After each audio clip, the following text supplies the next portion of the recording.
의라는 단어, 이제 우리가 믿음으로 말미암는 의의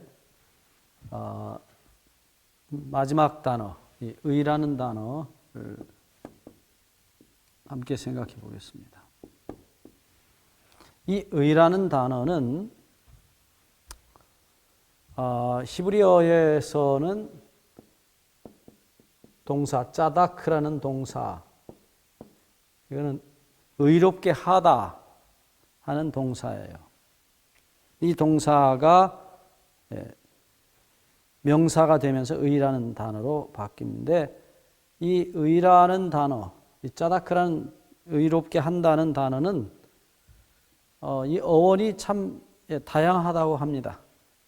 이제 신학하시는 분들이 이 어원을 찾아서 여러 가지로 밝혀 놓으신 것들이 있어요.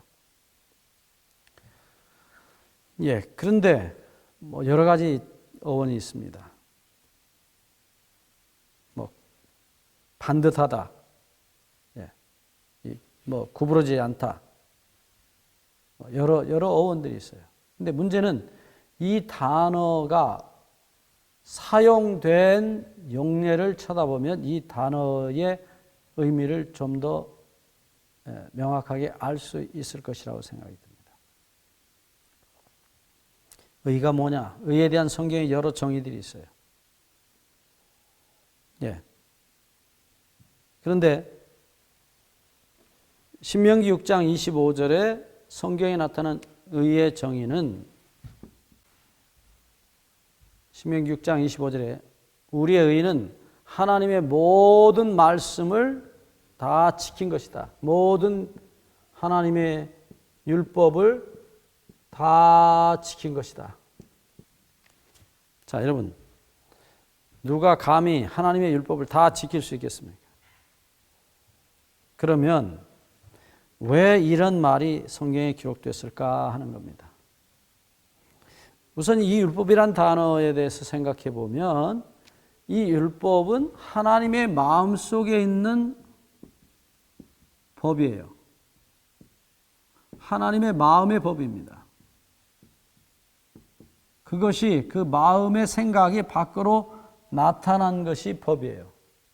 예를 들면 거짓말하지 말라라고 말씀하시는데, 그 말씀은 하나님 자신이 거짓말을 못하시는 분이라는 뜻이에요. 살인하지 말라, 하나님은 사람을 죽이실 수 없는 분이에요. 그래서 율법의 그 근본 정신, 근본 그 본질이 뭐냐, 그것을 우리가 십자가 공부할 때 여러 번 말씀드렸던 대로 마태복음 22장 37절부터 39절, 40절까지 말씀을 보시면 그 율법의 본질이 기록되어 있어요. 그래서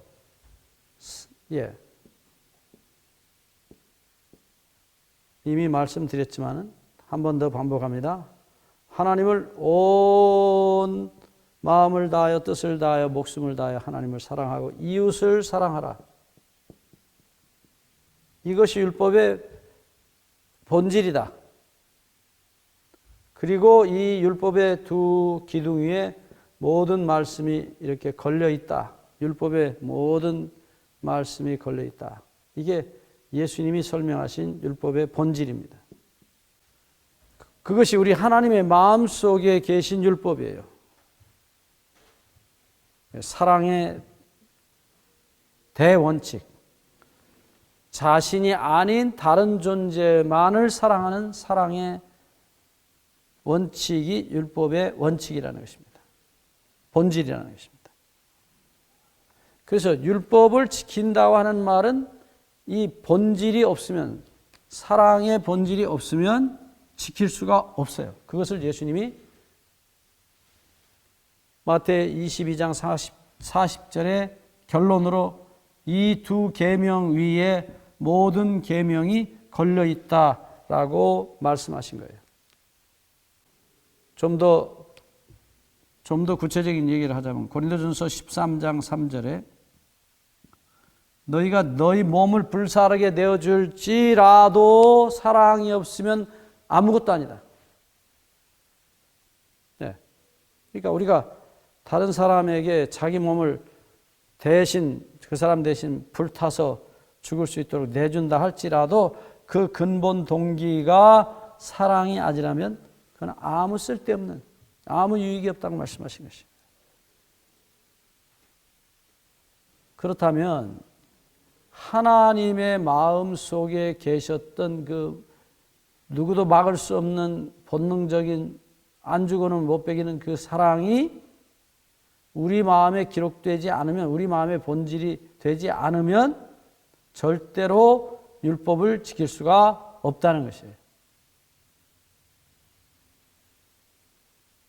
우리가 율법을 지킨다는 말은, 우리가 말하는 율법을 지킨다는 말은 문자적으로 도적질 안 하고 거짓말 안 하고 살인 안 하면 그 다음에 그걸 우리는 율법을 지킨다라고 말을 해요. 그러나 그것은 율법의 껍데기만 얘기한 거지 율법의 그 더 중요한 내용은 말하지 않은 것입니다. 그건 지킬 수가 없기 때문입니다. 마음을 다하고 목숨을 다하고 뜻을 다해서 주 너의 하나님을 사랑하고 내 이웃을 내 몸처럼 살아가라. 그렇게 할 수 있는 사람은 아무도 없어요. 그래서 거듭나지 않으면 하나님의 의를 이룰 수가 없습니다. 하나님의 율법을 지킬 수가 없어요. 자, 다시 돌아갑니다. 의가 뭐냐? 율법을, 하나님의 모든 율법을 다 지킨 것입니다. 지킨 결과입니다. 그 열매입니다. 이제 헬라어에 가면 이 율법의 본질과 그리고 그 율법이 이루어진 결과, 실제로 그런 단어들이 헬라어는 세분화돼서 사용되고 있는 것을 보게 돼요. 뭐 헬라어 얘기를 좀 하고 마지막으로 다시 얘기를 좀 계속하겠습니다. 자, 헬라어에 있어서 니카라는 신이 있어요. 그리스 신화에 나옵니다. 이 니카는 여자 신이에요. 헬라 신화에 보면 제우스라는 신이 어떤 예쁜 세상에 있는 여자하고 바람 피워가지고 난 신을, 딸을 디카라고 하래요. 근데 이 디카는 특징이 뭐냐면 차를 가지고 다니면서 정확하게 재서 만약에 이쪽으로 더 나왔다 그러면 잘라내는 신이에요. 인정사정이 없는 신이에요. 그래서 이 말을, 디카라는 말을 헬라어로 번역할 때 우리 번역에도 형벌이라는 말로 번역이 됐어요. 실제로 형벌, 벌을 주는 신이에요. 조금만 틀려도 그건 절대로 봐주지 않습니다. 그런데 이 디카 여신이 만들어내는 것이 뭐냐? 100% 정확한 것이에요. 99.9%짜리도 용납이 안 됩니다. 그거는 99.9%다. 그러면 그거는 모자라기 때문에 폐기 처분하는 것이, 없애버리는 것이 형벌이에요.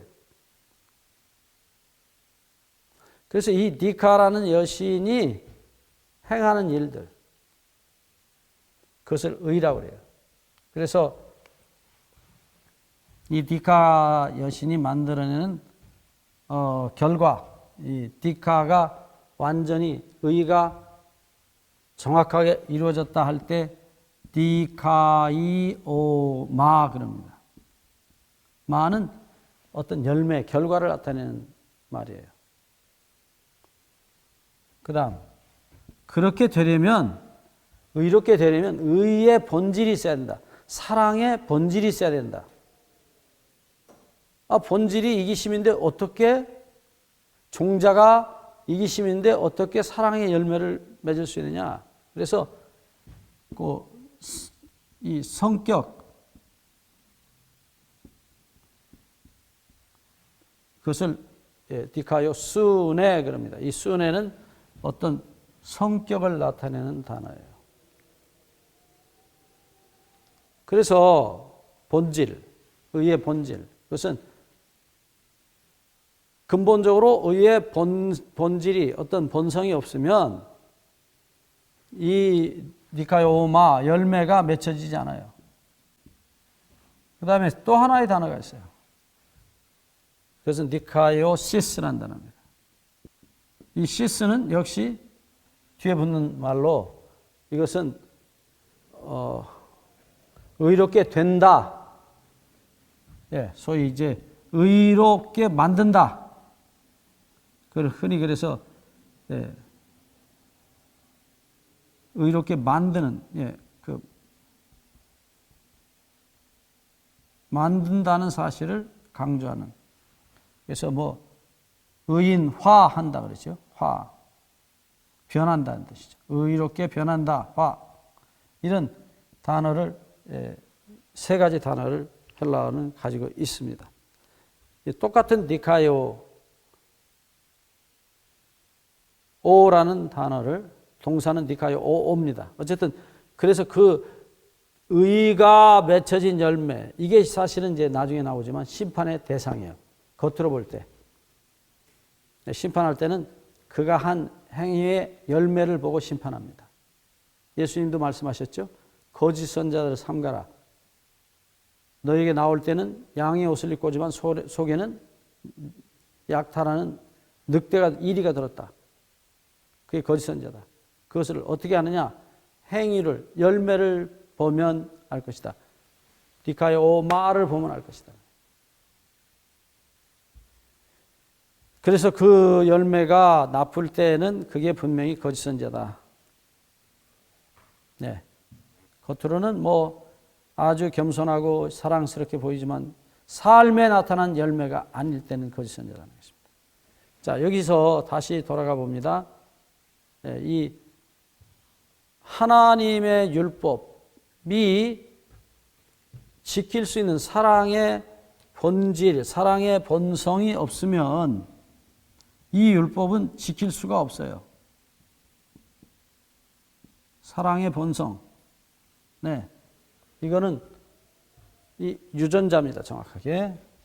사랑의 유전자가 없으면 율법은 지킬 수 없다. 다시 말씀드리지만 율법의 껍데기는 지킬 수 있지만 속의 알맹이는 지킬 수가 없다는 것입니다. 그리고 예수님은 분명히 이 하나님과 이웃을 사랑하는 정신이 없으면 이것은 다 쓸데없다고 말씀하셔요. 기둥이 없는데 빨랫줄을 만들 수 없고 걸 수가 없어요. 그래서 예수님이 말씀하신 이 의라고 하는 개념은